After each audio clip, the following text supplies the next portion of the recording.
Bienvenue, c'est l'heure des actus. Au programme cette semaine, remise en question sur le thème énergie et géopolitique au centre Albert Schweitzer, défilé costumé dans les rues de Dambach-Neuenhofen. Mais tout d'abord, quelques informations pratiques en cette période préélectorale. Comment voter par procuration ? Les jours de vote, ce sont toujours des dimanches.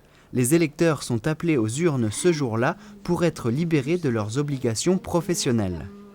La procuration de vote permet à ceux qui ne peuvent pas être présents ou ne peuvent pas se déplacer de voter quand même. Donc si vous êtes absent le jour du scrutin, vous vous présentez à la gendarmerie muni d'une pièce d'identité et on va vous faire remplir ce petit formulaire. Donc on va vous demander votre identité ainsi que l'identité de la personne qui va vous représenter. Et après, on va vous remettre une partie que vous allez vous-même donner à la personne qui vote pour vous. Et nous, dans un second temps, on va envoyer toute une partie à la commune où vous devez aller voter. Comme ça, eux, ils sont au courant que vous ne serez pas présent. Et ils ont également l'identité de la personne qui va voter pour vous. La personne qui vote pour vous doit être inscrite dans le même bureau de vote. Vous avez la possibilité pour les procurations de faire la procuration pour un seul scrutin, pour les 2 tours d'une même élection, donc par exemple pour la présidentielle, ou alors vous pouvez donner une date butoir, une date limite qui ne peut pas excéder 1 an. Donc par exemple, vous pouvez faire une procuration jusqu'au 1er septembre 2012 par exemple, et cette procuration sera valable jusqu'à cette date-là. La procédure est simple et rapide. Votre pièce d'identité, le nom et la date de naissance du mandant suffiront. Les procurations peuvent être remplies dès à présent, car le plus tôt sera le mieux. Il ne vous restera ensuite qu'à faire le choix du bon candidat. Voilà. Donc ça, c'est à remettre à la personne qui vote pour vous. Et ça, c'est moi qui le garde. Voilà.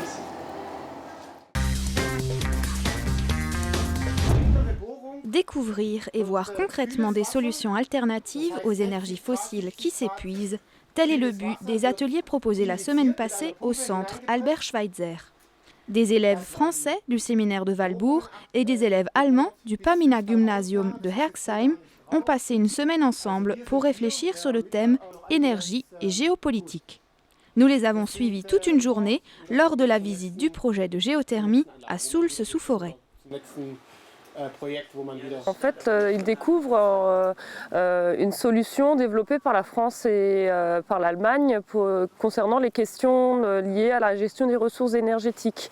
Donc ils ont découvert qu'ensemble, les Français et les Allemands, les scientifiques français et allemands ont travaillé ici pour développer une technologie qui peut apporter l'une des solutions en termes d'énergie renouvelable pour le futur. La visite de ce projet européen a suscité de nombreuses questions chez les élèves. Comment ça marche ? Et l'une des questions auxquelles a bien voulu nous répondre un géologue. Ici, à 3-5 km de profondeur, nous puisons de l'eau chaude. Remontée en surface, sa température avoisine les 180 degrés. Elle produit alors de l'électricité en passant dans une turbine reliée à un générateur. La stratégie énergétique est bien différente chez les Français vis-à-vis des Allemands, et c'est ce qui suscite réflexion chez ces jeunes. Il y a des projets d'alternatives comme la géothermie à Soultz, mais les jeunes de demain sont-ils prêts à faire des concessions pour aller vers ces nouvelles énergies ? Pour nous, il est très intéressant de montrer ce qu'est la géothermie à la jeune génération, d'expliquer le fonctionnement de cette technique, de leur donner les risques éventuels, mais surtout de leur faire part des avantages de la géothermie. C'est notre devoir d'informer. L'après-midi, des ateliers musicaux ou théâtrales, toujours sur le thème de l'énergie, ont permis aux élèves de proposer quelques créations artistiques.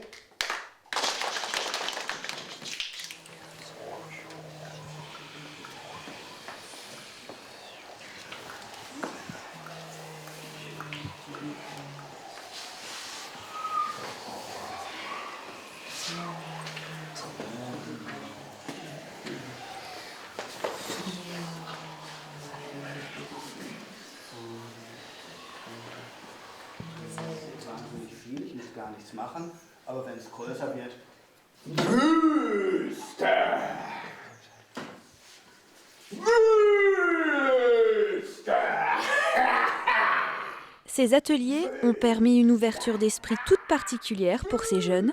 Leurs neurones ont bien sûr été mis à rude épreuve cette semaine, histoire de se remettre en question.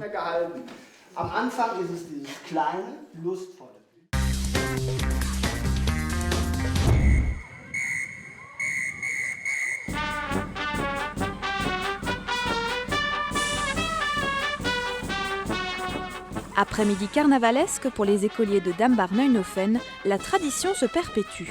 Vendredi après-midi, pompiers, princesses, cow-boys ou clowns défilaient dans les rues.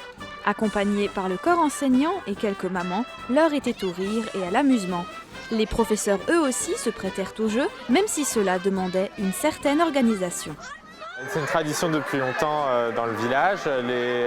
C'est les enfants qui décident soit de rapporter des beignets, soit une participation financière, et c'est pour un grand goûter. Et puis autrement, après, on décide de faire un défilé, les enfants se déguisent, on traverse le village et là, on va au mini-club. Voilà. Défiler en costume et goûter aux succulents beignets, cela fait toujours autant plaisir aux enfants. Le carnaval à Dambar n'a pas beaucoup changé, même au fil des années, mais pour ce qui est des costumes... Il y a un petit peu de tout.